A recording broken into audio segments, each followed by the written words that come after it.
all'inizio e anche nella fine. Come gruppo ecologico del Veneto, insieme agli amici del Teatro di Povi, abbiamo organizzato questo incontro. È il primo, adesso farò vedere anche gli altri due, che si faranno in aprile e un altro in maggio. Ce n'è un altro in programma, ma è tutto da costruire, dove, se va bene, riesco a portare una medium, di fama nazionale, molto brava, che è interessata a fare degli esperimenti qua. Quindi a contattare delle, diciamo, non sono spiriti, non è gente trapassata, ma è un qualcosa che si collega a dei fratelli cosmici. Quindi se viene, se riesco a farla venire, sarà un bel botto, direi. Io sono Silvano Peronato, abbiamo un mucchio di amici, Daniele, Pierluigi, e Alberto, mi hanno dato una mano perché sennò sarei a tentare di caricare tutto quanto le cose che servono. Lui è Niccolò Di Lella, l'avete visto nella foto della locandina, chi ha guardato le locandine, ed è un carissimo amico, un fratello, in effetti. Noi siamo tutti amici e anche fratelli tra di noi, nel senso che non sentiamo nessuna diversità tra noi e i nostri fratelli di sangue, tra noi e i nostri fratelli invece di cuore e di anima, come si può dire. Iniziamo questo primo incontro dando un ringraziamento particolare agli amici del teatro, ma voglio che sei tu a darlo come amici del teatro.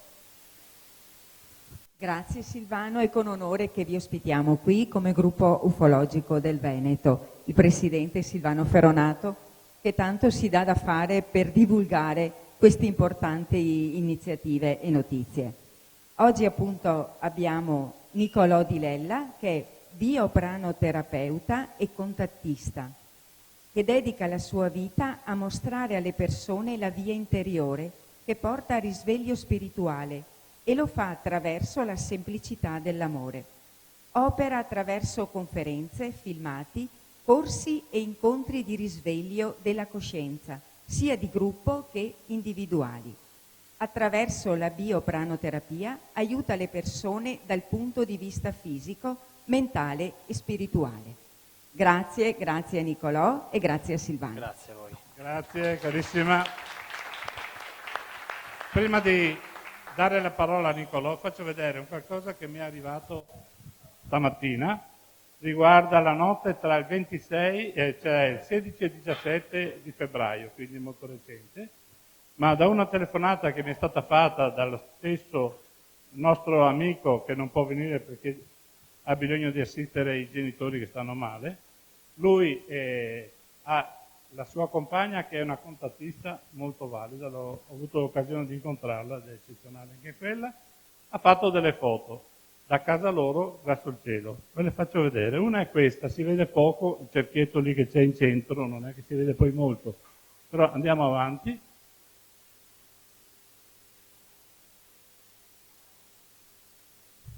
Prima non... niente, allora torniamo indietro, non c'è problema. No, era già una cartella. Allora Marco, ok, qui si vede un po' meglio una sfera di luce, per vederla più grande, ok, grazie, ok, benissimo, sempre più grande la sfera di luce. Qui non si vedono bene i colori, però fidatevi, ma adesso ne vedrete ancora di carine. Qui ci sono due sfere, una in basso e una sull'angolo in alto a destra. Dimmi. Il 16 al 17, no, giovedì, durante la sera, sera a notte. Avete avuto anche voi qualche... Che mi dicevi? Ah, bene, fallo vedere, bene.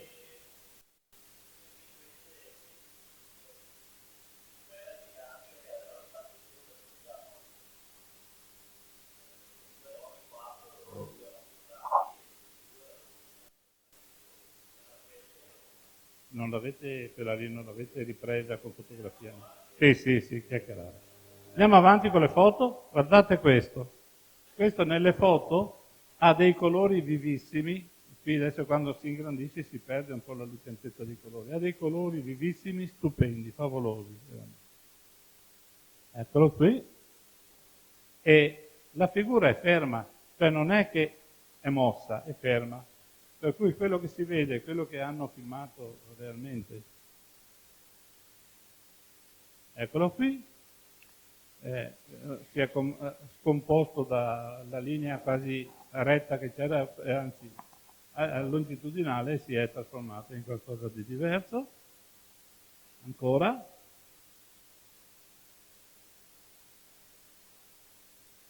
No, vicino Verona, non so mica. Dove siamo andati l'altra volta? Aspetta, dove c'è? Alberto? Dove siamo andati l'altra volta? Gazzo Veronese, no, volevo dire quella parola lì, guarda. Gazzo Veronese, erano lì all'incontro e poi mi hanno mandato queste foto, ma ieri sera ne hanno fatto ancora di migliori. Quindi tenete presente che la Moni è una contattista anche lei molto contenta. Un'altra struttura diversa ancora. Ecco qua si vede un po' doppia quasi, ma non è un riflesso su una parete, vi garantisco che non sono capaci di fare queste cose perché è contro la loro volontà. Bene, era per farvi vedere un qualcosa di nuovo, una cosa che è arrivata proprio a ore, diciamo. Ti do la parola, carissimo bel ragazzo. Grazie. A te la parola. Benvenuti. Innanzitutto volevo dire una cosa per me molto a cuore. Volevo ringraziare Silvano e tutta la loro organizzazione per avermi invitato e perché per me è un onore poter parlare qui oggi e per amici, quindi questo è una cosa che mi tocca parecchio. Allora, le cose da dire sono tante. Mi sentite bene? Sì. Ok. Le cose da dire sono tante. 2 ore e mezza dovremmo riuscire a dire qualcosa di concreto. Ci tengo a dire che io non è che contatto loro, ma sono contattato, che è diverso. Tutte quelle volte che mi è capitato è stato un qualcosa di spontaneo che ho vissuto io e non che ho cercato, quindi non ho un numero di cellulare e gli faccio uno squillo e loro si fanno vedere nel cielo, è una cosa un po' diversa, quindi a me capitano, sono capitati diverse volte, ho scattato anch'io diverse foto, però loro mi hanno sempre spiegato che non è nella mia missione divulgare il materiale fotografico, perché c'è chi ha quel tipo di missione, quindi già questo ci fa capire come la cosa è ben organizzata e tutto seguito dietro le quinte da loro in maniera specifica. Ok, allora detto questo spiego un attimino che cosa mi ha portato nella vita a fare questo. Non avrei mai pensato di dover spiegare la mia esperienza. Si può fare, perché io sento la cassa nel mio orecchio, fortissimo.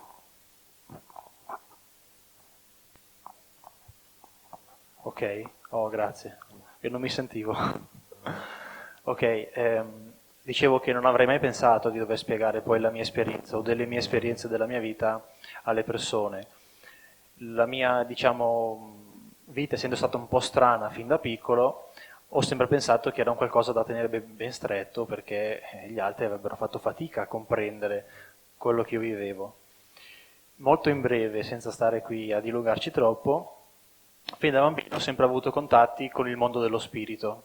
Contatti sempre in modo spontaneo, non ho mai cercato niente, io semplicemente mi trovavo qui a giocare con delle persone che io pensavo fossero vere, come noi, cioè di fatte di carne ed ossa, ma che in realtà poi mi accorsi che in realtà le vedevo solo io, quindi mi feci delle domande ben presto. Chiaramente dopo, quando mi accorsi che anche gli amichetti miei non vedevano e non vivevano gli stessi rapporti, per me fu uno shock, perché mi resi conto di essere solo in una realtà che non sapevo come gestire e non sapevo cosa fare soprattutto. Io me la vivevo, mi divertivo come un bambino appunto, e quindi avevamo questo rapporto molto semplice e direi quasi da loro verso i miei confronti materno, qualcosa che mi accudiva, no? Passavamo le serate, passavamo i pomeriggi. Ho sempre avuto dei ricordi di alcune situazioni molto particolari che però ho preso il coraggio di raccontarle ai miei genitori solo quando ho compiuto 18 anni perché mi sembravano molto strane, cioè mi ricordavo quando io ho fatto il mio arrivo in questo corpo. Per 18 anni ho tenuto dentro queste cose, questi ricordi, queste informazioni, poi un giorno ho preso i miei genitori e gli ho detto adesso ci sediamo un attimo a tavolino, devo dirvi delle cose, vorrei capire cosa effettivamente è vero e cosa invece potrebbe essere frutto della mia immaginazione. Ho raccontato per filo e per segno tutto quello che ho vissuto dal momento del parto, e quindi la situazione, i personaggi come erano fatti, la sala, eccetera, e ero stupito anch'io che tutto quello che io ricordavo era realtà. Allora le domande aumentavano. Diciamo che nel periodo dell'infanzia, facciamo un piccolo passo indietro, ho continuato ad avere questo tipo di rapporto con quelle che io chiamo guide, perché non saprei momentaneamente come chiamarle, perché non erano entità di luce, quelle sono arrivate dopo, quindi per me erano guide, esseri che erano lì con me per giocare, per assistermi, sussistermi e probabilmente c'era un perché a tutto. Un giorno, essendo che i miei genitori assolutamente non comprendevano e non mi credevano, io ero disperato e quindi loro, non so per quale motivo, mi hanno dato un'opportunità, ovvero hanno detto facciamo così, adesso tu vai a chiamare o tua madre o tuo padre di là, li fai venire qui in camera, però posso farmi vedere solo se loro credono che io esisto.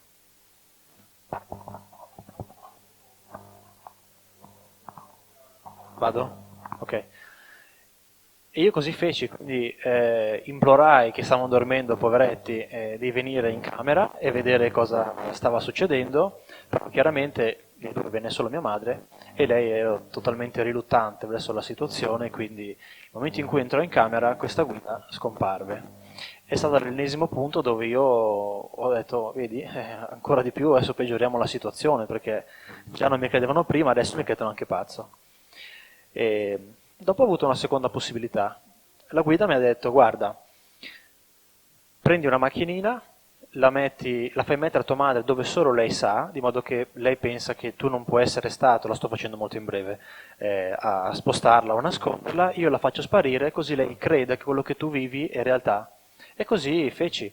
Gli diedi la macchinina con cui avevo giocato la sera a mia madre, io andai a letto e lei la mise in mezzo ai maglioni in camera da letto nell'armadio. Quindi io non potevo essere stato. La mattina dopo non c'era più la macchinina. Per 3 giorni ci fu il silenzio di tomba in casa, perché si erano resi conto che io stavo vivendo un qualcosa che effettivamente non gestivo, non era qualcosa di mio. Dopo 3 giorni tutto era come prima e quindi è stato tutto un po' ancora di nuovo pesante. Dopo morì mio nonno materno eravamo molto legati e nel mondo spirituale percepivo anche lui. Per me la cosa era troppo e ho pregato con tutto il cuore che questa situazione potesse smettere e io non potessi più vivere questa cosa. Come tutti i bambini, ogni preghiera viene immediatamente ascoltata. Io da quel momento lì, per 7 anni, non ho più avuto contatti assolutamente con nessuno. Poi arrivò un giorno, avevo appena compiuto 18 anni da pochissimi giorni, e vissi la prima esperienza che mi cambiò la vita in maniera particolarmente importante. Dormivo a pancia in giù, e ad un certo punto riuscivo a vedere la stanza e vidi un'entità che io chiamo di luce perché era di sola luce, venirmi incontro. Più si avvicinava, più provavo amore. Era un amore esplosivo, un qualcosa che non so quante madri terrestri, diciamo, ci vorrebbero per fare questo tipo di potenza d'amore. Più si avvicinava e più io godevo di questa frequenza, di questa vibrazione, finché a un certo punto questa entità entra dentro di me per pochi secondi. Io salto nel letto come se il mio sistema nervoso avesse collassato, diciamo, sembrava che avessi delle crisi epilettiche. Incominciai a sudare forte, bagnai il pigiama, il letto, tutto, e a un certo punto, quando poi ho avuto paura perché la mia parte razionale è entrata in gioco, questo essere è uscito subito, immediatamente, e ha rispettato il mio libero arbitrio. Da lì si è aperto un po' un mondo, da una parte perché chiaramente volevo vederci chiaro, cioè tutta questa situazione che avevo vissuto per me non era più plausibile vivere la vita in modo così, tanto per, mi alzo la mattina e faccio quello che devo fare e basta, ma volevo vederci chiaro, quindi iniziò in modo consapevole e cosciente la ricerca spirituale, che penso che bene o male tutti noi stiamo passando, abbiamo passato. Susseguirono delle altre esperienze che io chiamerei mistiche, perché cominciai a vivere delle apparizioni che all'epoca si faceva chiamare Arcangelo Michele, adesso vi spiego un po' perché. Premetto che io non sono cristiano, non me ne è mai fregato niente della religione, anzi ho sempre avuto un po' di distacco da questo tipo di dogma, in generale, non solo quella cristiana cattolica, e quindi non comprendevo come mai questo essere che si faceva chiamare Arcangelo Michele appariva a me di notte, sempre di notte. Venivo svegliato solo io, gli altri non erano minimamente toccati e quindi era una relazione, diciamo, intima. Le apparizioni sono state diverse, tantissime, e non so dire quante perché avrei perso il conto anche a contarle. Dopo diversi mesi, questo essere che appariva, diciamo, il classico arcangelo, diciamo, dei disegni, quindi grosso, alto, con le ali grosse, i capelli lunghi e la spada, apparse con un altro essere di fianco, un essere che non aveva forma umana, non era uguale all'arcangelo, aveva una forma extraterrestre. Io lì per lì mi feci una domanda, ma non ero spaventato, perché queste apparizioni comunque mi avvolgevano dello stesso amore da cui ero avvolto dell'entità precedente. E la stessa frequenza, lo stesso amore la emanava anche questo extraterrestre. Io le chiamo apparizioni perché all'epoca pensavo fossero delle apparizioni olografiche, dopo mi hanno spiegato che invece erano lì in forma spirituale. Per 3 notti c'è stato questo binomio, nessuno mi diceva niente, loro non parlavano e io mi facevo domande, dicevo ma cosa c'entra l'extraterrestre con un arcangelo, no? Pensavo al mondo spirituale e non riuscivo a mettere insieme alcuni punti. Alla terza notte ho avuto un'intuizione, che erano la stessa persona. E al momento in cui io ho pensato questo, l'arcangelo Michele si è dissolto ed è rimasto solo l'extraterrestre. Per diverse volte veniva solo questo extraterrestre che mi sorrideva ma non diceva niente. Dopo queste apparizioni sono cessate.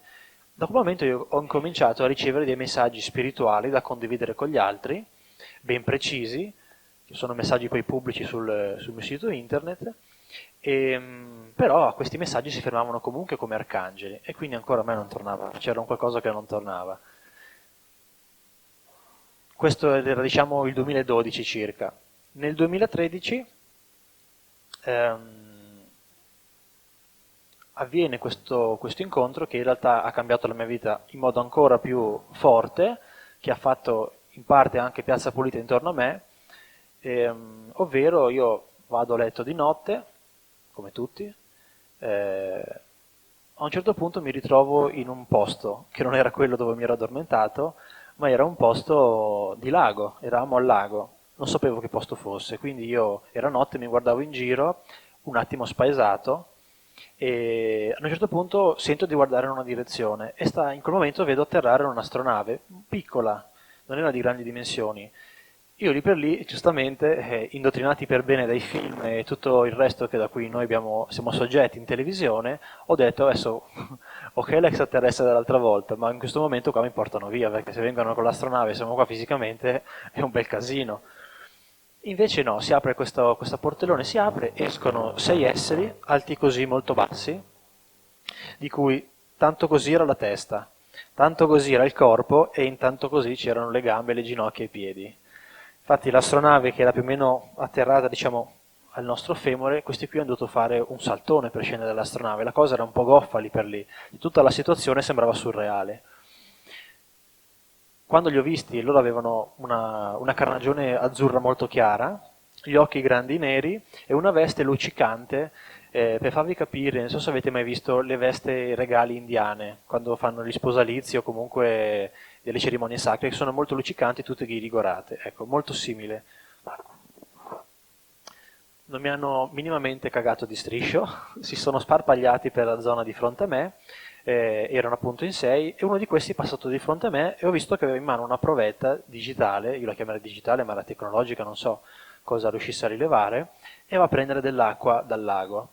In quel momento mi giro per vedere un attimino la situazione come stava evolvendo e vedo uscire sempre da questo portellone 2 esseri molto alti, circa 2,40 m, 2,50 m, a occhio, molto più alti di me, con i capelli lunghi e gli occhi azzurro evidenziatore, quindi un azzurro che non esiste per noi sulla Terra. Avevano una tuta attillata, un fisico tipo da nuotatore, quindi tonico, ben proporzionato nell'insieme, ed era una tuta bianca con le parti laterali, sul costato, sulle gambe e sulle braccia, azzurro, un azzurro scuro, con la stella di David qui sulla sinistra, dopo ho compreso che invece era il simbolo del nostro corpo di luce della Merkabah, e loro si posizionarono al di fianco del portellone, si toccarono il terzo occhio e me lo posero, come dire io ti vedo dentro, qualcosa di spirituale. In quel momento stava cambiando l'energia della situazione, incominciavo a essere ancora infuso in questa frequenza, in questo amore particolare, e quindi tutti quelli che potevano essere le mie preoccupazioni e pensieri si sono dissolti. Sono entrato in questo stato di coscienza di pace. Questi esseri emanavano una leggera luce, era una luce fioca ma c'era, cosa che noi umani non riusciamo a fare chiaramente. Dicono due battute tra di loro, tutto telepatico, io sentivo tutte queste comunicazioni in modo telepatico, non era a voce. E passato questo momento di ridere e scherzare tra di loro sono diventati molto seri. Esce un terzo personaggio da questa astronave, aveva la tuta bianca e rossa, sempre con la stella di David sul cuore, aveva delle targhette di riconoscimento sul costato e un nome qui, in italiano in questo caso, e aveva gli occhi dorati, era un colore strano, e i capelli biondi lunghi. Questo essere va inizialmente da questi due ragazzi molto alti, anche lui era molto grosso, 2,30 m circa, a occhio perché effettivamente lì per lì non potevo misurarli, e parla con loro, poi viene da me e mi dice: ciao figliolo, siamo qui stasera per dirti una cosa molto importante, non ti devi preoccupare perché i 6 esseri che hai visto prima non fanno niente, sono scienziati della federazione. Lui si è presentato con il nome di Astar Shera, non sapevo chi fosse, mi ha detto di essere il comandante di questa federazione che è un insieme di pianeti, adesso lo spiegheremo, e mi dice: siamo qui appunto per dirti delle cose molto importanti, hai una missione da fare e stasera questi scienziati molto evoluti, che sono i più evoluti dal punto di vista di questo tipo di rilevazioni della nostra federazione, stanno prelevando dei campioni di aria, acqua e terra per vedere la situazione della Terra, cioè dal punto di vista dell'inquinamento. Io ascoltavo chiaramente, annuivo, e ogni volta che io facevo un pensiero nella mia testa e non lo pronunciavo a voce, non facevo in tempo di finirlo che lui mi dava una risposta. Quindi io dentro di me pensavo: perché a me? Cioè, tutto questo, tutto quello che ho vissuto fino ad oggi, in quel momento prendeva forma in qualche modo, e quindi dicevo: perché a me? E lui mi dice: guarda, non ti devi preoccupare, nel senso che c'è tutto un motivo, tu hai deciso di fare questo prima di incarnarti, e poi ci sono delle modalità ben precise con cui noi possiamo prendere contatto fisico, in questo caso, con le persone.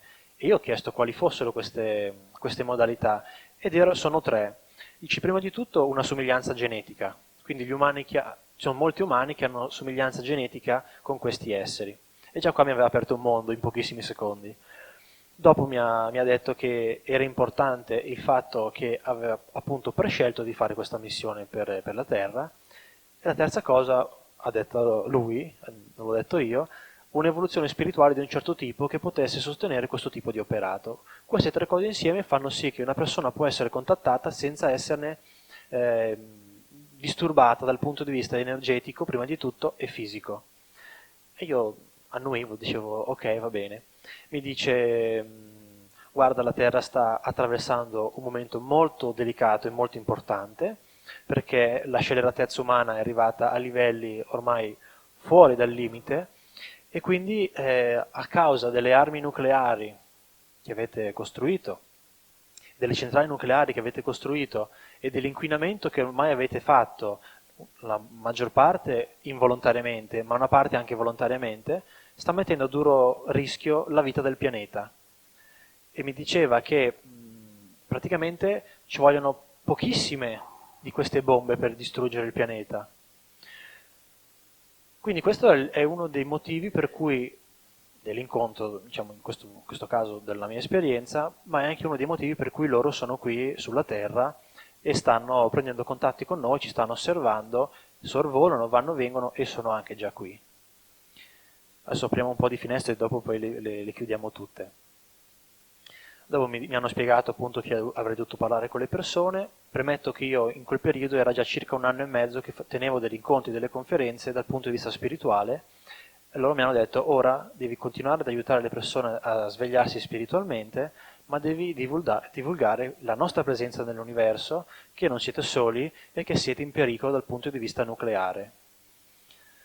A un certo punto poi mi dicono: ok, adesso è il momento di riportarti a casa. Io in quel momento lì ero molto dispiaciuto perché tutta l'essenza che stavo percependo stavo comprendendo che stava per svanire, quindi mi avrebbe fatto piacere stare ancora un po' con loro. E mi dice: ci risentiamo presto, ci rivediamo presto, rimaniamo in contatto telepatico, ogni qualvolta ci sarà bisogno verrai contattato e se vuoi puoi anche farci delle domande tu. Io dentro di me ho pensato: ma come faccio a farvi delle domande? Cioè, qual è il modo in cui posso contattarvi? Specialmente se magari mi capita una giornata dove sono triste, per esempio, come faccio a contattarvi? E lui mi ha guardato in maniera fissa, proprio, come dire, con un comportamento fermo da generale, mi guarda fisso negli occhi e mi dice: ma che domanda è questa? Noi aumentiamo l'intensità della comunicazione, non c'è problema. E io ho detto: va bene. Ad un certo punto ci salutiamo, tutti toccandosi il terzo occhio e porgendolo a me. A un certo punto vedo tutto bianco, di punto in bianco vedo bianco e mi sento appoggiato a un qualcosa, continuo a vedere bianco. Questa luminosità era pari a circa 10 flash di macchine fotografiche insieme, per farvi capire la potenza, no, della luminosità. Dava fastidio quasi agli occhi. Questa luce poi piano piano incomincia a diminuire in un tempo di un paio di secondi e mi ritrovo sdraiato a letto, dove ero rimasto convinto di essere prima, e con le coperte perfettamente tolte in modo perpendicolare verso l'armadio che stava di fronte a me, quindi opposte, senza neanche una grinza, una cosa che umanamente era impossibile, perché uno che toglie le coperte, anche 2 dita le lascia nella stoffa. Niente. Era il 30 novembre del 2013, quindi c'erano anche più di una coperta. La mia ex compagna viene svegliata da questo bagliore, si sveglia di scatto e mi dice: che cosa è successo? Cos'è che ha provocato questo bagliore? Poveretta era abituata un po' alle mie esperienze, diciamo, di vita, e gli ho detto: guarda, ho incontrato gli extraterrestri, ma tu dormi, stai tranquillo, te lo racconto domani. E stai fatta, ha detto: sì, va bene, vedremo domani. Io ho dormito poco quella notte, il giorno dopo mi sono messo subito a fare dei disegni, degli schizzi, per documentare a me stesso, anche per, come dire, immortalare quell'avvenimento che avevo compreso che mi avrebbe inevitabilmente cambiato la vita, in un modo o nell'altro cambiato la vita. E da lì poi cominciai a ricevere anche messaggi da loro. Quindi questa è un po' stata l'esperienza le mie esperienze che nell'insieme poi hanno fatto sì che io innanzitutto comprendessi che tutto quello che ho vissuto è stato un lunghissimo periodo di preparazione spirituale e mentale da questo punto di vista di informazioni, perché io poi potessi arrivare quel giorno a quel tipo di incontro e non essere spaventato a morte, ma comprendere e supportare certe cose. Ovvio che tanti puzzle, tanti tasselli del puzzle mancavano, quindi io delle domande continuavo a farmele, nel frattempo facevo il mio percorso spirituale come tutti, la mia meditazione, le mie pratiche spirituali e quindi una parte di me comunque rimaneva curioso di tutta questa situazione. Nel tempo piano piano sono arrivate delle spiegazioni che però ogni volta arrivano secondo delle esperienze che ho vissuto, esperienze sempre di questo tipo, di incontro che ho vissuto in questo caso andando su una loro astronave, stavolta non piccolire ma era un qualcosa di enorme, di chilometrico che io assolutamente non so quantificare, forse grande come una città, forse più, non lo so dire. E qui ci fu la prima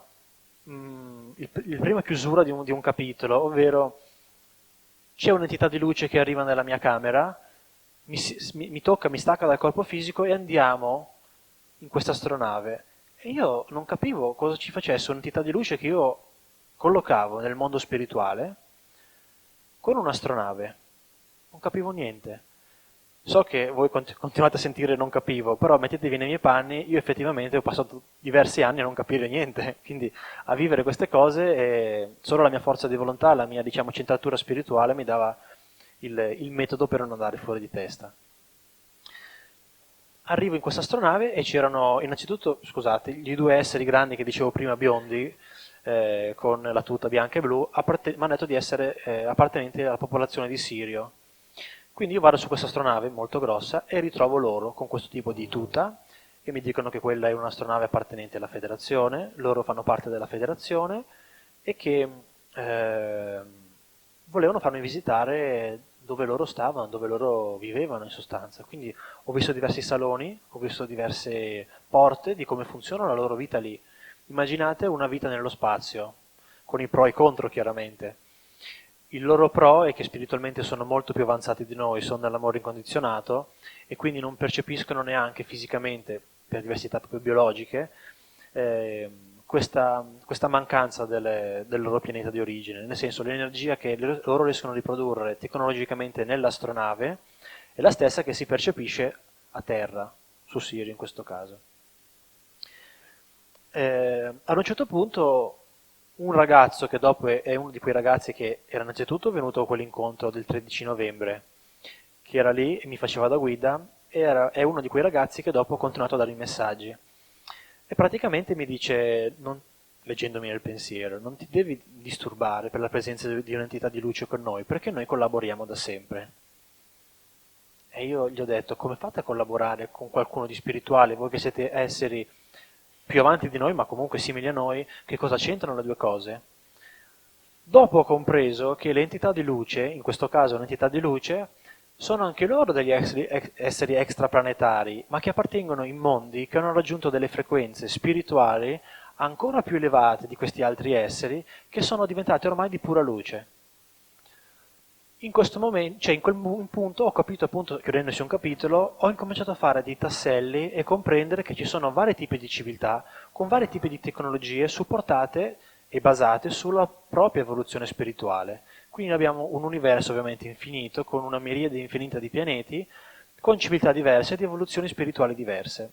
Noi sulla Terra siamo uno dei più incasinati da questo punto di vista.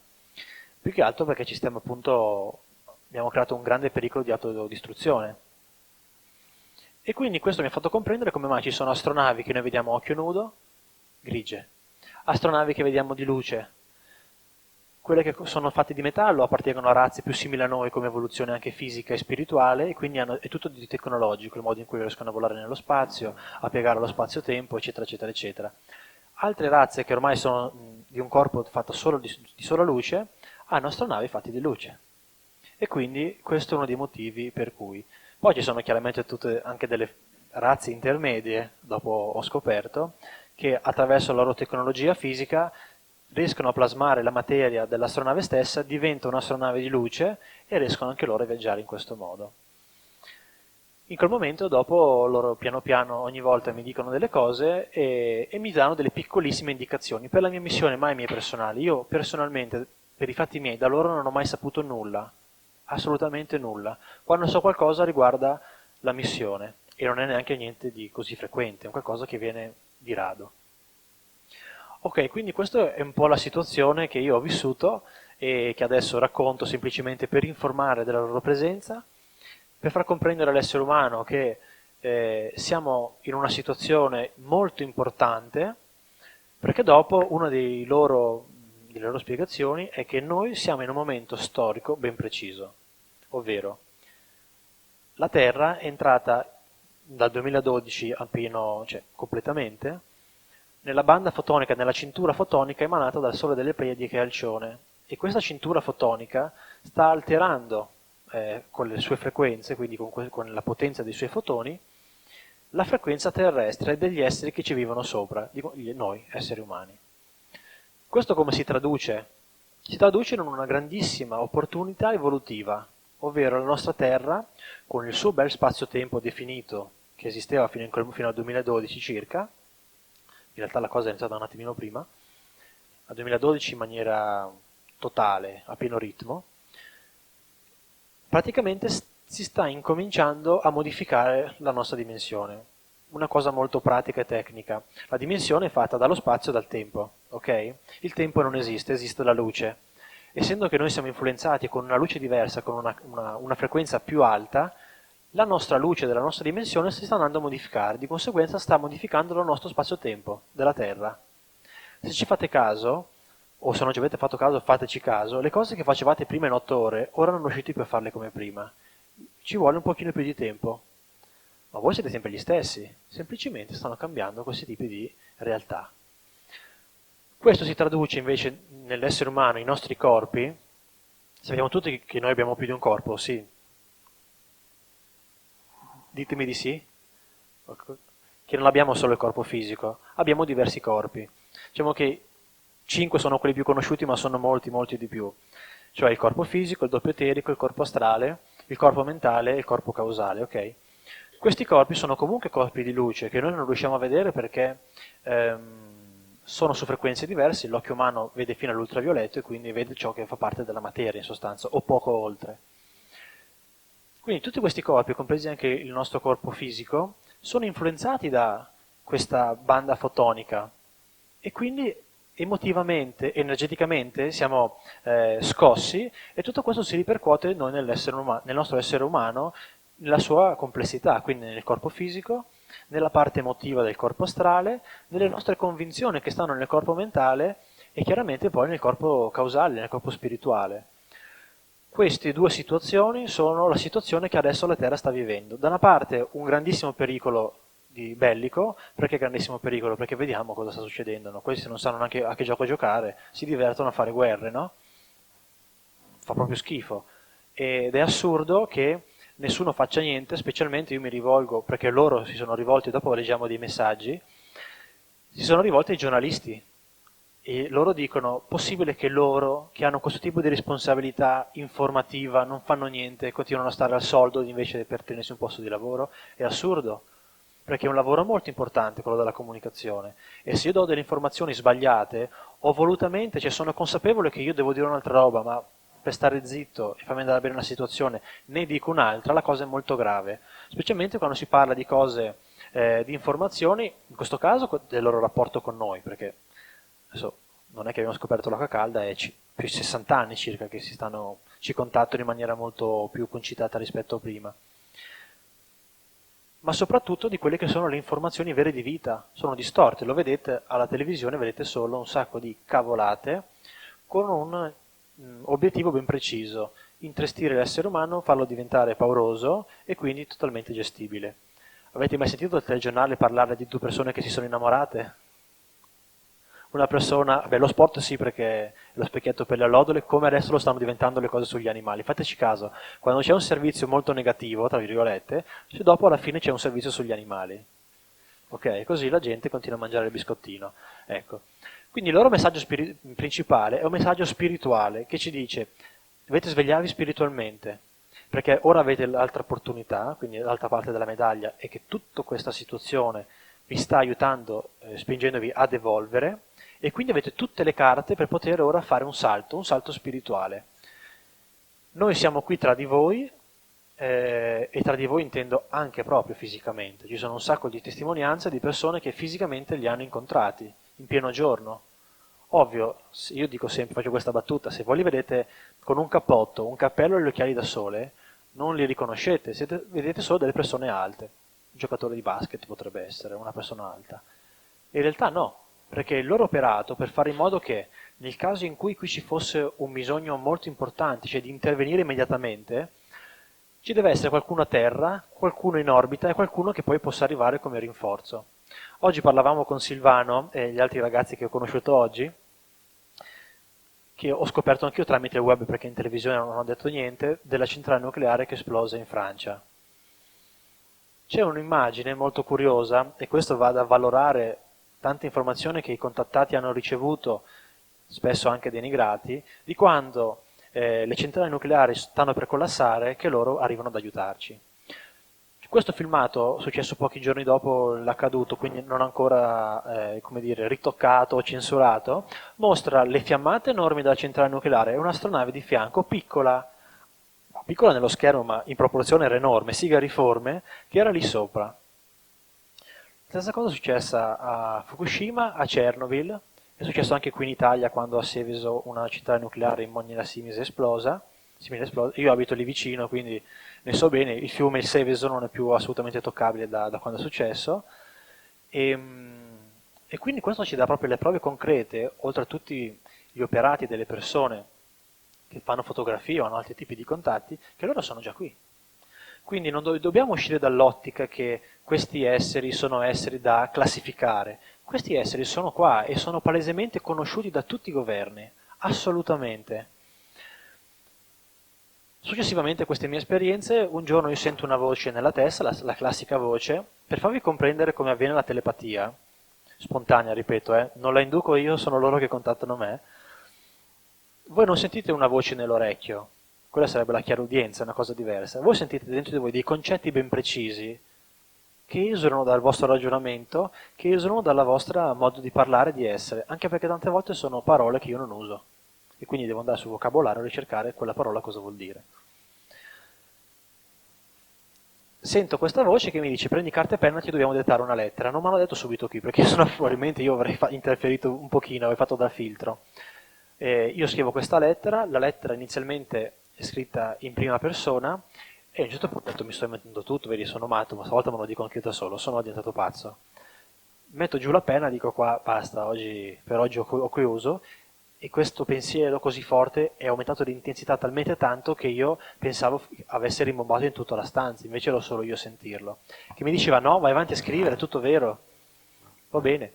E sono andato avanti a scrivere la mia bella lettera. A un certo punto in questa lettera si toccano i vari punti dove loro vogliono che, in questo caso, lo Stato italiano si dia una mossa, ovvero un'informazione reale, veritiera,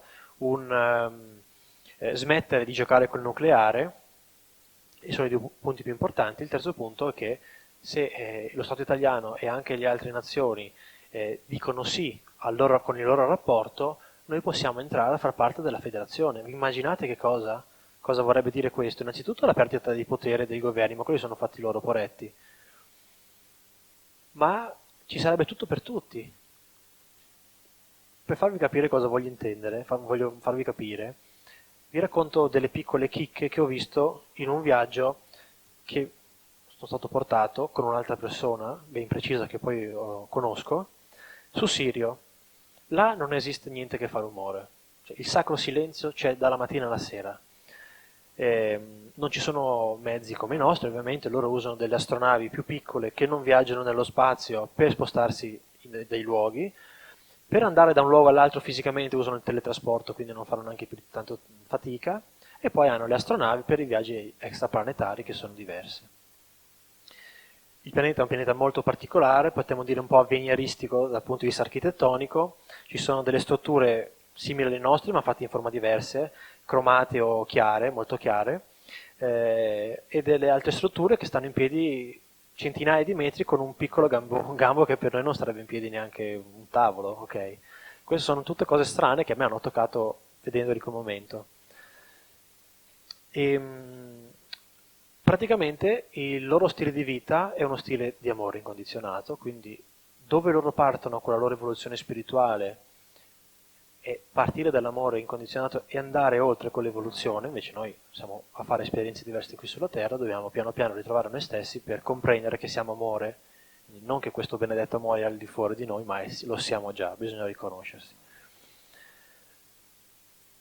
Tutti hanno tutto, non esiste malattia, non esiste povertà, ovviamente malattia non esiste perché sono nell'amore, quindi il corpo non si può ammalare, e hanno dei replicatori per cui ogni oggetto viene prodotto per tutti.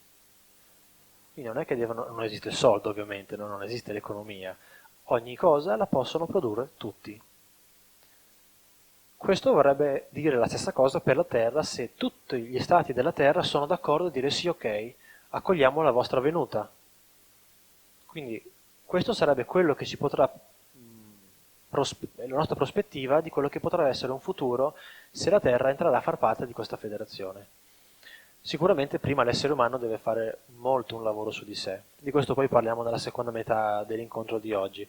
Adesso volevo farvi leggere 2 messaggi e proprio 2 estratti della lettera che mi hanno fatto scrivere, così per comprendere un po' il loro linguaggio e condividerli con voi. Ecco.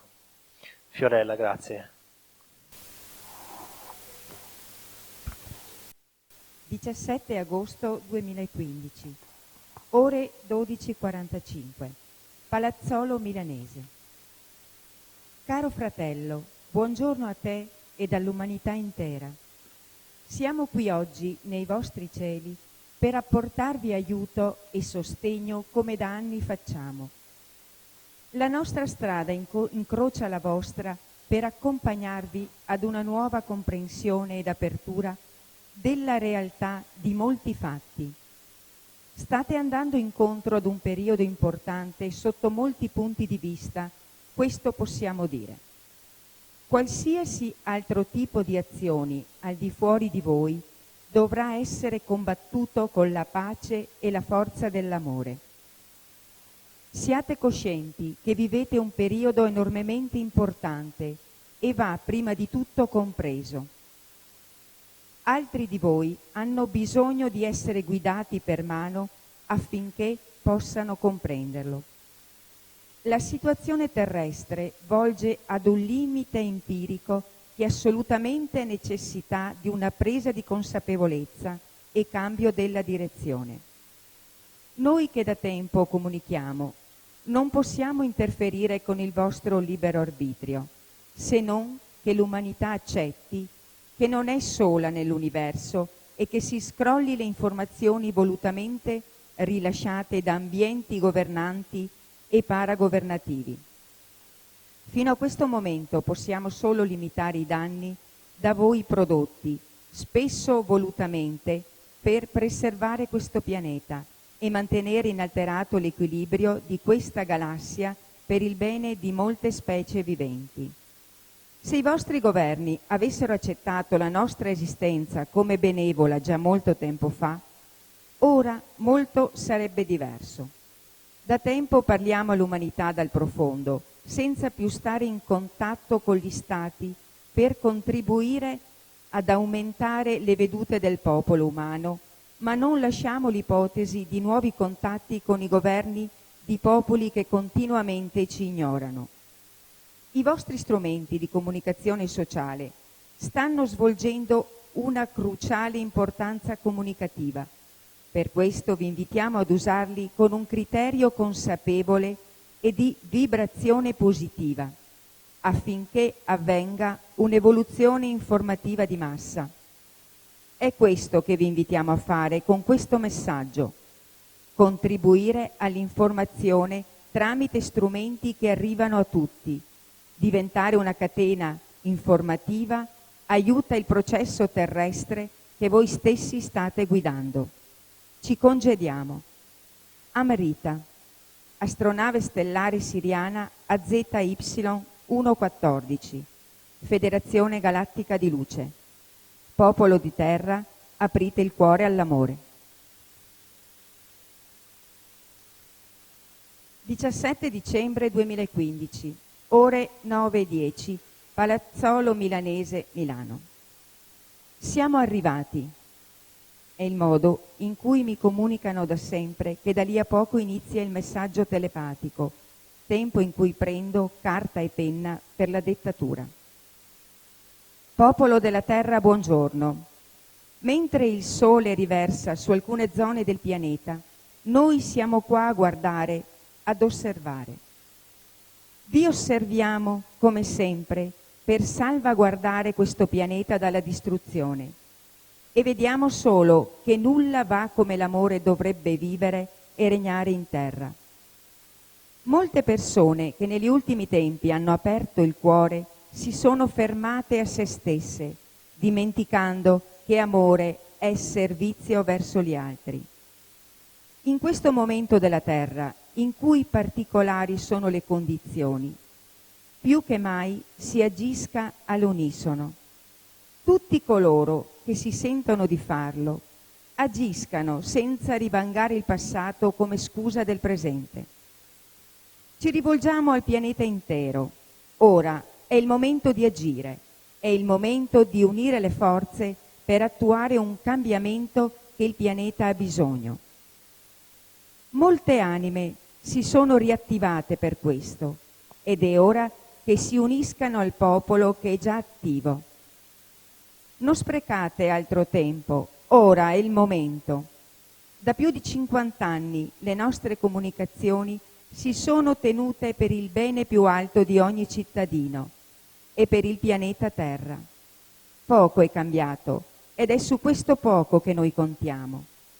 Questo poco per noi è enorme ed estremamente potente, cioè le persone che si sono votate all'amore fraterno. Tenete ben presente che è il momento e davvero bisogna che ognuno prenda con coraggio e fede le proprie responsabilità nell'operare per il bene altrui. Non stiamo dicendo che è necessario grandi opere, almeno per ora, ma è estremamente necessario che si cominci definitivamente ad operare nel piccolo per il cuore altrui, con amore. Questo è sempre stato importante, ma ora più che mai è necessario nel profondo per cambiare le cose nella reale pratica, per cambiare il futuro del pianeta. Ogni vostro singolo gesto sta determinando il futuro prossimo e questo dipende solo ed esclusivamente da voi. Non abbiate paura, non fatevi condizionare, ma al contrario agite, perché solo voi potete farlo. Affrettatevi dunque, noi ci siamo e ci saremo, ma ricordate che il lavoro è vostro ed il pianeta che abitate è il vostro. Detto questo, ci congediamo con un monito ad adoperarvi tutti per il cambiamento, tutti, nessuno escluso. Un saluto fraterno e cosmico dai vostri fratelli dello spazio. Andiamo e veniamo in pace. Astronave siriana AZY1, 15 Awel.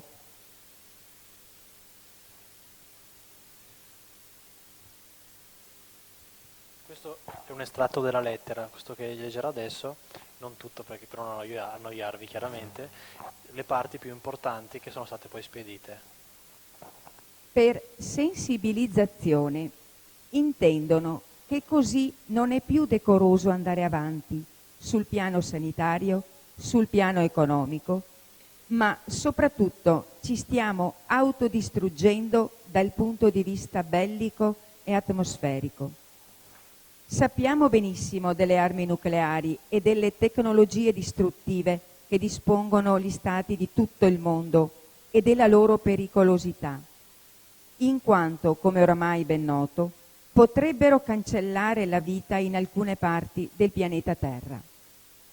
Personalmente sono stato informato l'anno scorso, durante il mio incontro con il comandante e 2 esseri appartenenti alla flotta siriana, dell'aiuto di pulizia e contegno dell'inquinamento e della radioattività delle acque in alcune zone del nostro mondo che, secondo i loro rilevamenti, in gran parte si vedono interessate da agenti nocivi e pericolosissimi per la salute di tutti gli organismi viventi. Le informazioni da loro rilasciatemi, inoltre, comprendono 2 dinamiche di immissione nociva, cioè che subiamo inquinamento sia dal basso che dall'alto. Intesi che la situazione è già critica. L'aggravante di tutta questa dinamica è la possibilità dell'imminente guerra che sta andando formandosi in questi ultimi periodi. Il loro invito è quello di cessare conflitti di ogni tipo in tutto il mondo e si raccomandano di non usare nessun tipo di arma atomica, chimica o nucleare, perché è gravissimo dal punto di vista divino della creazione, in quanto il corso della naturale della vita non deve essere violato e bloccato da niente e da nessuno.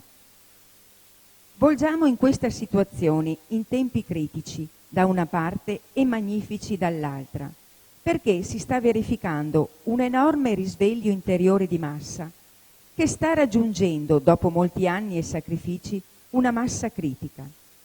Non sono l'unico contattato della storia e nemmeno sono l'unico in questo momento. Molte anime sono state incaricate di aiutare l'umanità in questo periodo ostile.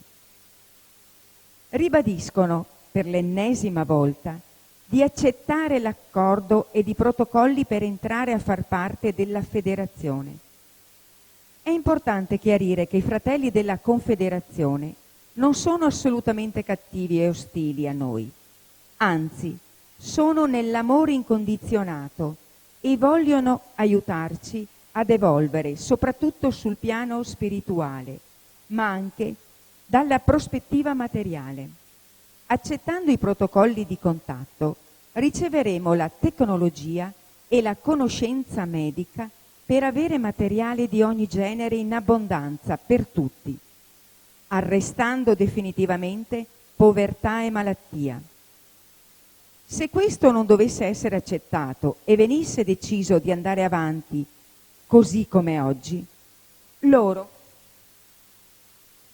non potranno intervenire come noi, con noi, come hanno fatto fino ad ora, per non interferire con il nostro libero arbitrio. Ma in caso di guerra nucleare non staranno con le mani in mano e non lasceranno più che per colpa di uomini dalla coscienza primordiale perdano la vita milioni di persone, interferendo per l'ennesima volta con la volontà di Dio, aiutando gli innocenti. Non so perché è stato scelto il ministro degli interni invece che il capo dello Stato o del Presidente del Consiglio. Probabilmente lei è ritenuto da loro l'unico con un cuore diverso ed una coscienza in grado di comprendere e capire che la cosa più importante dell'esperienza terrestre è l'amore. E se così fosse, mi congratulo profondamente con lei e sono contento che uno dei nostri rappresentanti sia una persona di questo livello interiore. Chiedono umilmente di mettervi una mano sulla coscienza e fare di tutto per annullare e bloccare definitivamente tutto ciò, per aprire il vostro cuore all'amore e evitare che altri bambini innocenti, donne, uomini e anziani perdano la vita inutilmente. L'ammonimento invece è perché non è più ammissibile che per la terza volta si sta andando verso un terzo conflitto bellico, in quanto la violenza, la prevaricazione e l'egoismo si trova diametralmente opposto all'amore ed altre leggi divine. Parlo da cittadino, da portavoce della Federazione Galattica di Luce, ma soprattutto da uomo, e penso di farlo a nome di tutta l'umanità. Basta con questa modalità di vita, basta con questa modalità governativa e basta odio e fama di potere. Così come questo modo di vivere deve cessare tra i civili, si intenda. La richiesta ufficiale è che lo Stato italiano esca da attività belliche di qualsiasi tipo, attuare un'informazione mediatica veritiera per il solo bene di tutti e accetti il contatto con gli esseri della Federazione Galattica di Luce, che tanto ci amano e vogliono aiutarci.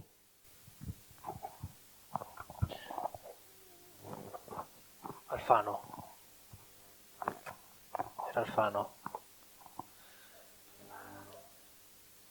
Il ministro degli interni. Allora era Alfano. Sì. Volete che vi dica come è andata a finire? Metto gli occhiali perché sennò non ti vedo. Sì. Bene.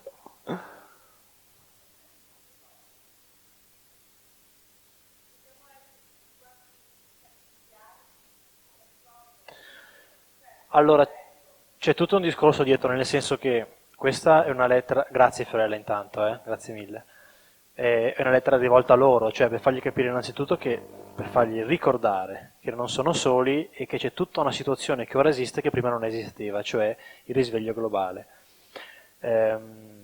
Si deve raggiungere un certo tipo di coscienza nella massa. Poi ovvio, io certe risposte non le posso dare perché io faccio da portavoce in questo caso, quindi Però chiaramente devono essere gli stati, cioè tutti gli stati della Terra, che sono tantissimi, messi d'accordo, il che... Sì, però questo mi auguro che avvenga prima o poi. Ora, nell'imminente non sono un illuso, ecco, me lo auguro. Volevo dire che è andata a finire che non ho ricevuto risposta, chiaramente. È una ricevuta andata e ritorno, chiaramente l'ho mandato con le poste italiane, così era tutto tracciabile, e a oggi non si sa niente di questa lettera. Quindi io prima inizialmente ero nato dalle poste, si vede che tutto era a posto, adesso non si sa niente. Sono anche passati più di 2 anni, quindi per ovvi motivi non c'è neanche più traccia, quindi io spero che qualcuno l'abbia letta e ne sono anche fermamente convinto, perché altrimenti non l'avrebbero mai fatta scrivere per poi essere buttata in un cestino. Ci sono tutta una serie di eventi e di uomini che hanno altri tipi di incarichi che noi non abbiamo. Ora non voglio sollevare altre questioni che sono troppo in ambienti che non sono il nostro, però ecco, esistono queste realtà. Una cosa che voglio dire, vuoi dire qualcosa Silvano? Ok. Una cosa... Fatemi delle domande, perché io ovviamente tutto non posso andare a memoria. E io vado avanti, poi se nel frattempo chi è che ha fatto il sospiro? Ok? Come è andato a finire? Sì, ripeti col microfono così.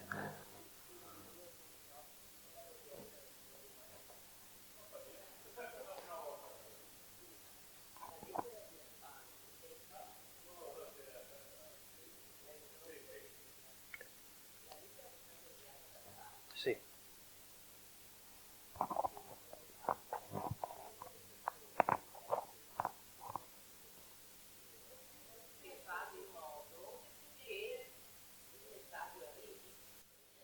Quello è quello che penso io personalmente, eh?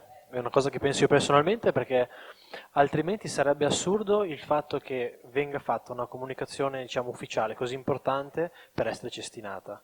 Quindi io sono sicuro che loro sanno benissimo, cioè sono sicuro perché l'ho compreso nel tempo, cioè tutto quello che loro fanno, dicono, come lo dicono e quando lo dicono, è tutto estremamente deciso in consiglio.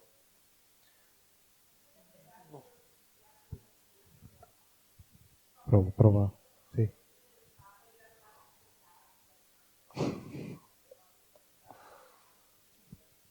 Avevamo organizzato anche un gruppo di persone che, non so, il San Pietro scomparisse improvvisamente oppure che loro atterrassero.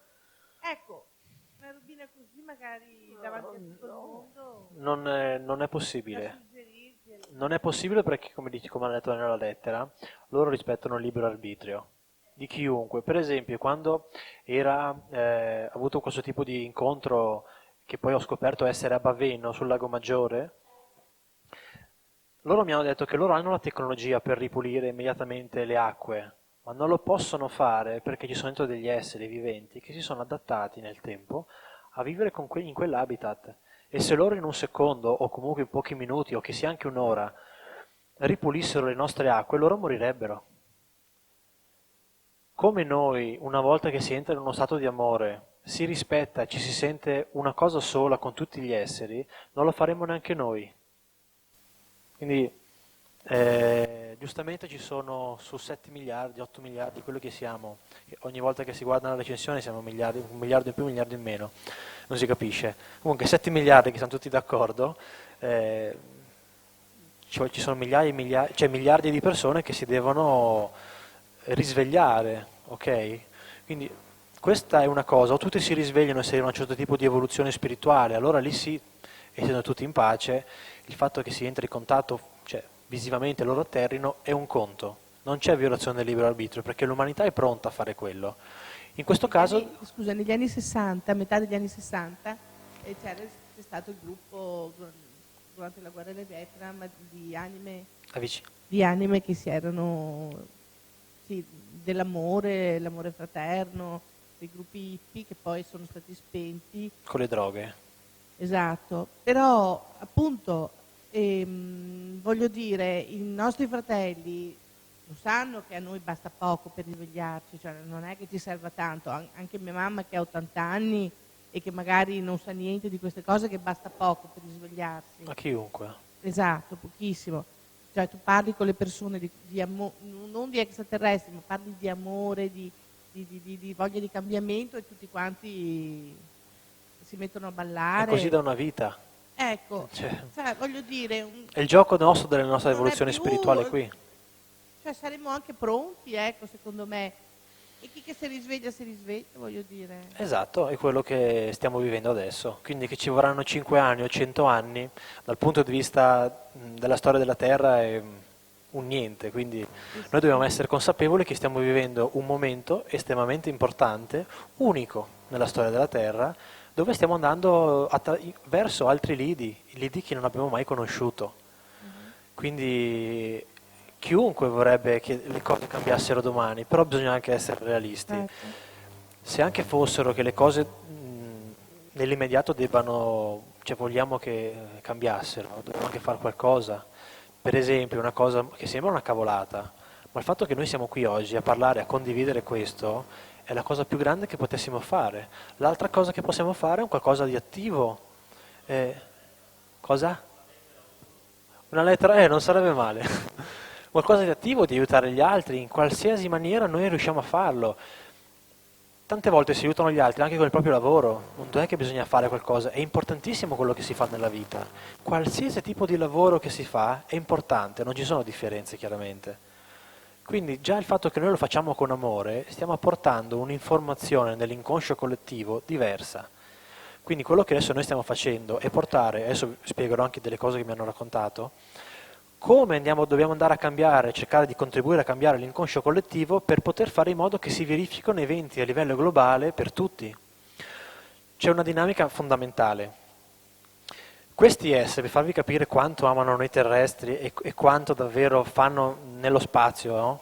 Profondo, non solo qui, hanno scelto addirittura, essendo che hanno provato a mandare ogni tanto qualche, tra virgolette, lo so che dico una cosa forte, santo, di qualche religione diversa, con certe missioni, e non ha funzionato, ma fino a un certo punto. Tanti altri invece hanno funzionato. Però ne sono stati così tanti nella storia che comunque, al di là di un tot, andava bene per quel periodo, cioè, ripeto, ogni cosa che loro fanno è tutta studiata perfettamente per il periodo e per le cose che devono essere attuate, quindi niente è lasciato al caso. Quindi quello che loro hanno fatto in passato parlo negli ultimi 2000 anni, è stato tutto fatto in perfezione, con una decisione perfetta e un sostegno anche idoneo. Comunque rispettando il libero arbitrio della persona che poi si incarnava lì. Queste persone chi sono? Sono anime che vivono di là in corpi extraterrestri, che si sdoppiano per venire qui in un corpo umano e fare la missione dal dentro. Prima lo facevano, erano individui singoli ogni tanto, ora si sono migliaia. Cioè è cambiato totalmente questo tipo di azione ed è un qualcosa di meraviglioso. Immaginate quanto uno deve essere in amore per lasciare i suoi cari, la propria famiglia, quello che sta facendo, la sua realtà, per andare in un altro pianeta con un corpo biologico di quella razza, di quel pianeta, e lavorare dal dentro per aiutare la gente a svegliarsi spiritualmente. Sembra una roba di fantascienza, ma è la realtà dei fatti. E io una volta gli ho chiesto loro come è possibile una cosa del genere, cioè se io sono incarnato qui, come faccio a incarnarmi anche da un'altra parte? E loro mi hanno detto, guarda che per noi la coscienza è solo un campo di informazioni copia incollabile. Con la loro tecnologia, chiaramente, per noi è utopia. Loro possono fare tante di quelle cose. In effetti siamo tutti un'unica coscienza. Cioè noi e l'universo non siamo separati, dopo ne parliamo. Quindi che la mia coscienza sia qui, cioè io penso di essere proiettato qua, o sia proiettato da un'altra parte, poco conta, però per noi è qualcosa di enorme, di quasi incomprensibile, perché non abbiamo la capacità di farlo, né spiritualmente in modo cosciente, né tecnologicamente. Loro stanno facendo questo e ci sono davvero migliaia di persone che si adoperano dall'interno, quindi non più come figure trainanti di qualcosa, ma come se fossero tutte persone normali che nel proprio piccolo, nella propria giornata, il proprio posto di lavoro, amicizie, poi ognuno ha una missione diversa, ad aiutare, a divulgare e essere anche attivo. Quindi se lo fanno loro, cioè l'anima che invece è venuta qui a fare tutte le sue esperienze terrestri, diciamo in modo classico, perché non dovrebbe farlo? La differenza sta nello smettere di stare zitti e di stare a casa a pensare a queste cose senza far niente. Tutto qui. Non vuol dire che dobbiamo andare in giro con le bandiere o credo agli extraterrestri, no? Perché lì ti passi per pazzo e fallisci. Ma quando senti che il tuo cuore ti dà senti che è giusto parlare, incominciare a parlarne senza problemi. Perché io devo stare zitto, stare a casa e dire oh mi guardo il video su YouTube dell'astronave che hanno filmato oggi? È molto più importante poterlo condividere da cuore a cuore, perché quello che sostiene tutto è la condivisione, è la meraviglia della nostra anima che comunica. Tutto qui. Questo è il cambiamento che noi dobbiamo fare, partire da noi stessi. Adesso dopo la pausa, nella seconda metà, entriamo in questa ottica. Adesso vorrei finire di parlare di alcune cose. Un altro evento, lo racconto perché è un qualcosa per tutti, che ho vissuto, ero appena tornato dal mare, l'anno successivo, e praticamente una notte vengo svegliato, ci sono due esseri in camera mia. Ho scoperto dopo essere questa Marita, che ha lasciato questi messaggi, e l'altro un altro essere di nome Kassag. Questo essere mi ha dato un codice che io devo condividere con tutti, quindi l'ho portato qui, e adesso vi spiego. È un codice che va ripetuto a voce o anche in silenzio interiore, ma a voce meglio, così pronunciamo anche una vibrazione sonora, che è questo 401414. Lì all'entrata c'è una copia, così tutti potete prenderne nota e usarlo. Il significato e l'azione che va a fare dal punto di vista vibratorio nelle nostre eliche del DNA è silenzioso coraggio. Un piccolo aneddoto è che queste due parole, silenzioso coraggio, io le ho ricevute insieme.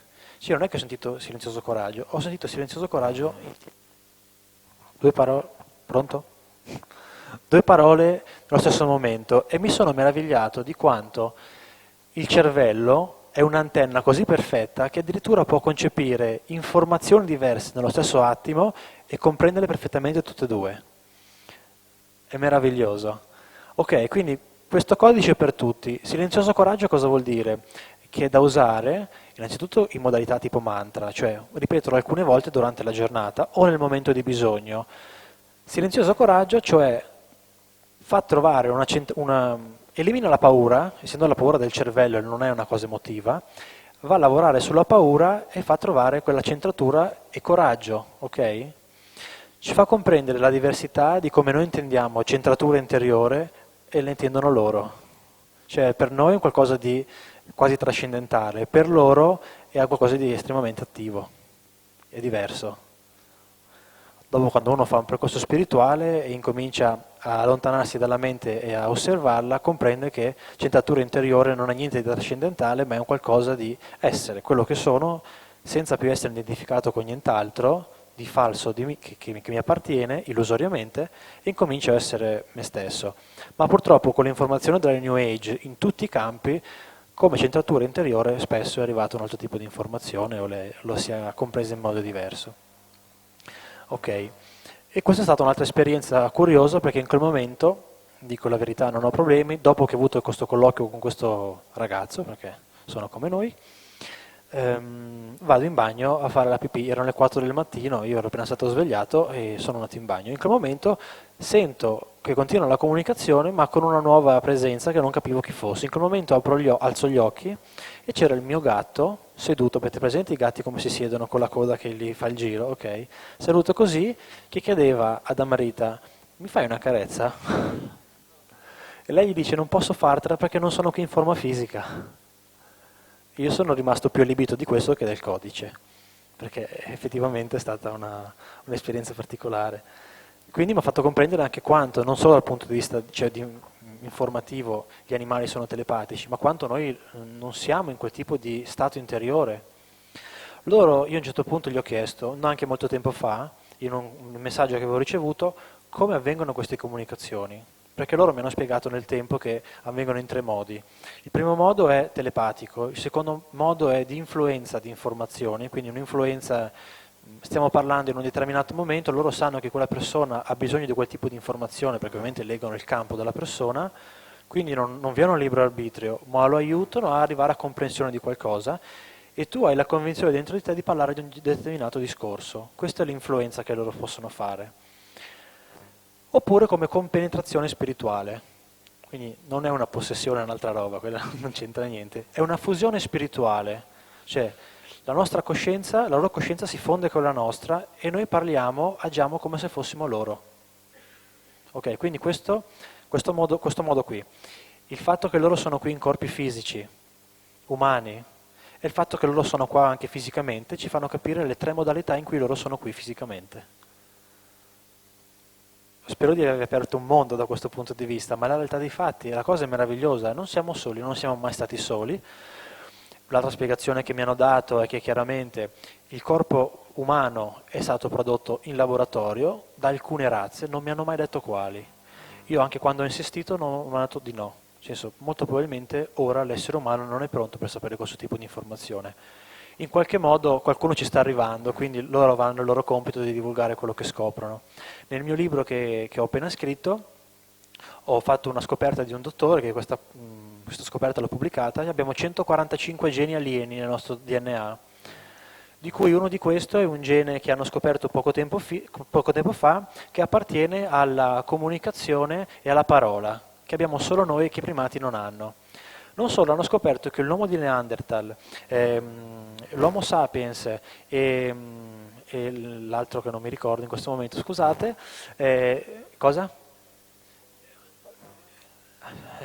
Chiedo scusa, ho un vuoto, ecco.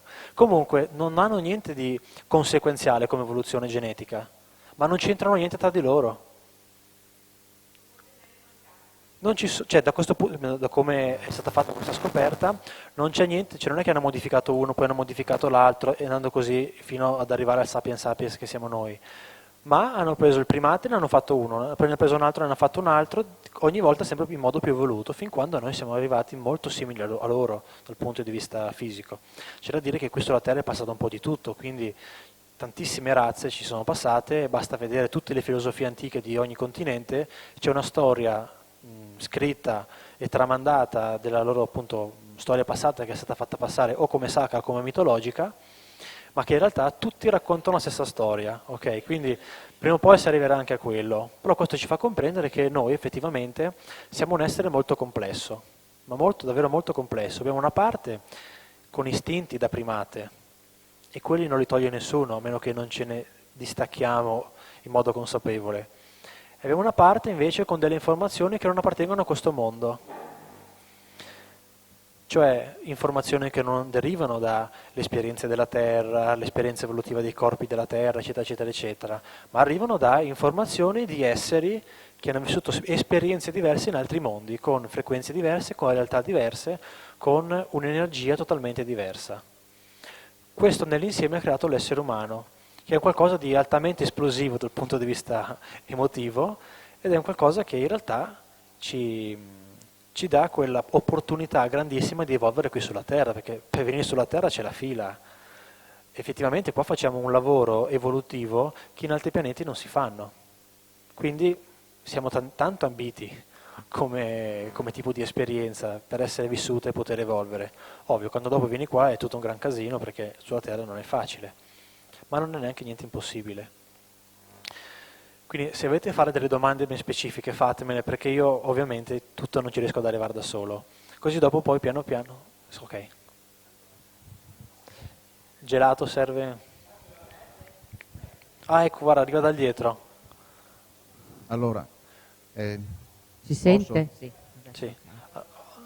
Andate. allora, volevo chiederti, Sì, quando dici che vengono da Sirio, sì. cosa intendi? Cioè, non dalla stella, immagino. Dalla stella, esatto. Loro abitano in una stella? Per noi è una stella, perché non abbiamo la tecnologia per vedere quel tipo di frequenza. La frequenza è in sostanza è la luce, no? Quindi quello che noi riusciamo a percepire con i nostri strumenti è una frequenza che non riusciamo, tra virgolette, a leggere e ci sembra una stella disabitata, invece no, è abitata. È abitata. C'è da comprendere anche un'altra cosa, nel senso che loro, anche biologicamente, stanno su una frequenza leggermente diversa dalla nostra. Infatti loro rarissimamente hanno un rapporto di contatto fisico con noi terrestri. Se lo fanno quando questi terrestri vengono portati sulle astronavi, ma in cose diverse. perché effettivamente la differenza di potenziale energetico è enorme e per loro non è per niente facile stare qui, perché noi abbiamo un campo magnetico della Terra, c'è una forza di volontà di gravità molto forte, che sui loro pianeti no, non ce l'hanno. Noi siamo un pianeta molto denso, una dimensione molto densa materialmente, la loro un po' meno. Quindi il tutto fa in modo che la frequenza della stella, quindi di casa loro, che noi osserviamo, non riusciamo a vederla per quella che è. Invece loro al contrario sì. Noi riusciamo a vedere la Luna, riusciamo a vedere... Quindi non è come il nostro Sole, diciamo, che ha come il nostro Sole che ha un'evoluzione che si sta bruciando praticamente in modo nucleare. Allora, non entro nel campo che non mi riguarda, quindi in questo caso del Sole non ti so dare una spiegazione specifica.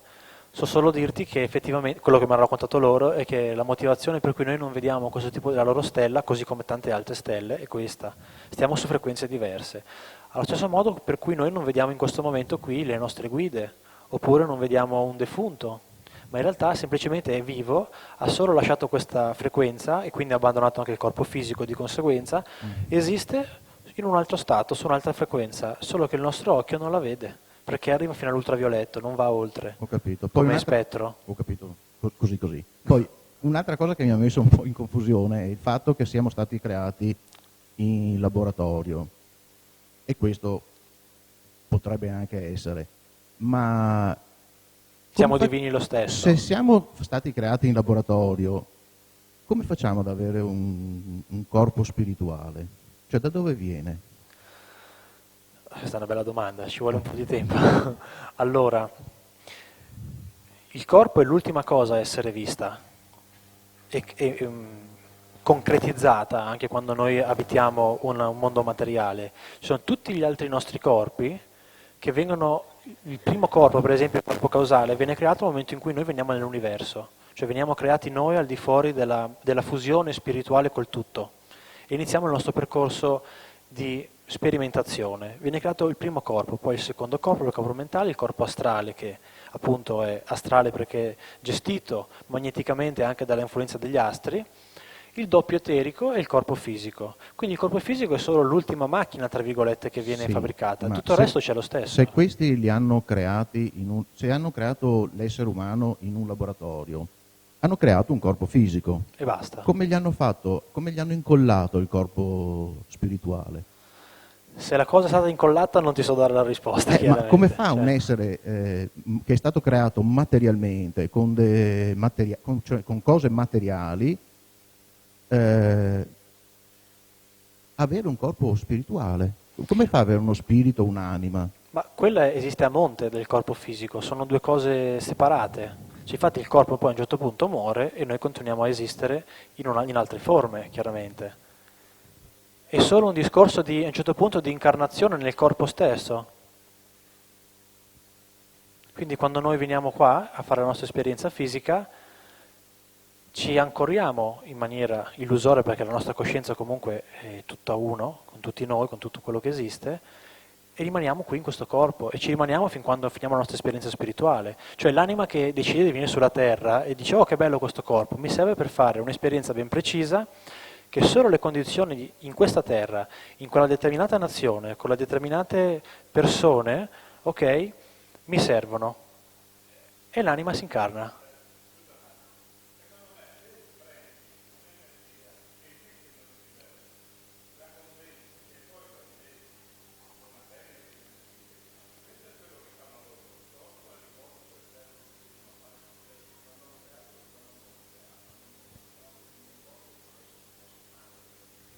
Non ho sentito. Per esempio, dico solo una cosa sola, non ho sentito quello che hai detto, però per esempio quando noi abbiamo clonato la pecora Dolly, anche lei aveva poi dopo un'anima attaccata al corpo, eppure il corpo l'hanno fatto i terrestri. Quindi è il mondo spirituale, tra virgolette, la parte spirituale che sceglie poi la parte fisica. Grazie a te. Allora, se una persona si sente pronta per poter cambiare, Sì. però non sa come farlo, si sente adesso? Non sa come attuarlo, non ha i mezzi o non ha la forza per poterlo fare.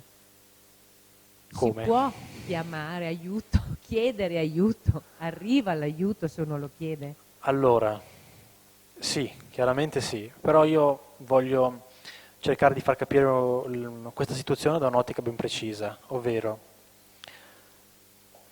noi siamo una cosa solo con l'universo, quindi quando noi, ad esempio, quando noi parliamo di legge di attrazione e diciamo legge di attrazione funziona, non è che funziona perché ci sono delle forze meccaniche, queste ci sono ma sono una cosa solo secondaria. L'universo risponde perché noi siamo l'universo. Quindi noi in realtà non è che diamo un ordine inconscio, conscio, a un'entità al di fuori di noi che meccanicamente, in modo sincronico, incomincia a fare degli avvenimenti di modo che dopo ti si presenta la situazione o la persona, eccetera, eccetera, eccetera. In realtà noi siamo l'universo, quindi siamo noi che diamo un ordine a noi stessi di fare quella cosa. Tradotto, se io sono pronto per fare una certa esperienza o una cosa in modo volontario, nel momento in cui sono pronto, incominciano a formarsi gli eventi per fare in modo che io poi la possa realizzare. E il fatto di essere pronti senza paura, Un'altra cosa, il fatto è la paura. La paura. Allora, La paura della malattia, la paura di non farcela, io queste cose che ad un certo punto tu dici sì, ok, va bene, sono convinta di questo, e a un certo punto te capita qualcosa o nella salute o insomma che ti blocca, che non certo. riesci ad uscirne. Allora guarda, chiedo solo così capisco come puoi mettere insieme. Quanto tempo abbiamo prima della pausa? Quanto? 5 minuti, allora finisco la risposta così dopo, ok, perché si collega a quello che volevo parlare poi dopo. Allora, noi siamo qui in un mondo fisico che ha un suo magnetismo che è dato anche dalla forza di gravità di questo pianeta. La forza di gravità del pianeta Terra è molto forte, quindi noi siamo fortemente attratti dal centro del nostro pianeta. Fin quando noi siamo identificati con l'illusione, quindi non lo sappiamo, pensiamo che noi siamo totalmente liberi, in realtà siamo identificati con qualcosa che non esiste come la nostra personalità, noi siamo continuamente soggetti a sperimentare le cose in modo opposto. Quindi, io dico, poi si apre un discorso come potrebbe essere il karma e altre cose che poi esistono, no? Io voglio sperimentare una determinata cosa, mi attivo per farla, non ne sono completamente sicuro, io inevitabilmente devo sperimentare la mia insicurezza. Non è che è stata la vita a farlo, sono io che in qualche modo, essendo che qui tutto funziona per quello che sono io, voi, ognuno di noi nel singolo, noi stiamo facendo creare un'esperienza che esiste dentro di noi, nella materia. Niente di più, niente di meno. La paura ci frega, perché la paura non è un'emozione, è qualcosa che è di fisica, cioè è un meccanismo chimico, razionale, ben preciso, che ci serve per sopravvivere in situazioni dove noi non sappiamo cosa ci aspetterà o come dobbiamo agire. Noi non sappiamo cosa succede domani in sostanza, ma se ci dicono domani devi fare qualcosa di importante, vai in ansia. Arriva la paura, no? Non so come faccio, non saprei come. Ok. In realtà non vuol dire che quell'evento non va o non andrà bene, solo non so come sarà. E si attiva dei processi ben precisi. Questi processi ben precisi poi nella chimica si trasformano in adrenalina. Quindi le nostre ghiandole surrenali incominciano a produrre adrenalina e noi incominciamo a essere molto tesi, sempre più tesi, e perdiamo totalmente la capacità di intendere e di volere. Poi che uno dica il contrario, ma in realtà è proprio questo. Quando uno impreda la paura non è più in grado di intendere e di volere. In realtà non lo siamo neanche totalmente quando siamo liberi dalla paura, perché fin quando siamo identificati con le nostre emozioni o dall'illusione che noi siamo, il nostro libero arbitrio al 100% non ce l'abbiamo, o meglio, non lo usiamo. Quindi il discorso è che quando io sento devo fare qualcosa, lo sento nel cuore, quello deve essere il mio motore e del resto lasciare che sia. Arriva la paura, va bene, la osservo, so che non sono io, non è quello che voglio realizzare, io rimango focalizzato su quello che io voglio che si realizzi, tutto il resto non mi interessa. Dopo lo vediamo anche con le tecniche di presenza e di risveglio, no? Perché chiaramente la cosa importante anche di oggi è che dopo andiamo a casa con degli strumenti, oltre che aver sentito tante belle cose, no? Ok. Una cosa prima di fare la pausa, il fatto stesso che anziché andarvi a divertire, voi oggi siete qui, Bravo. è una crescita. è già creare le condizioni per. Poi quello che lui ha detto, se vi è interessato, vi è entusiasmato, vi è entrato qualcosa nel cervello, io dico nel cuore e nell'anima, non nel cervello, a voi poi divulgare, senza aver paura. Una cosa che io ci credo, non ho paura di mostrare, perché dovrei avere. La crescita spirituale avviene solo se noi lo vogliamo e se noi ci crediamo. Volere e credere. La tua domanda hai già dato la risposta con la tua presenza. C'è niente da aggiungere. Pausa, 10 minuti.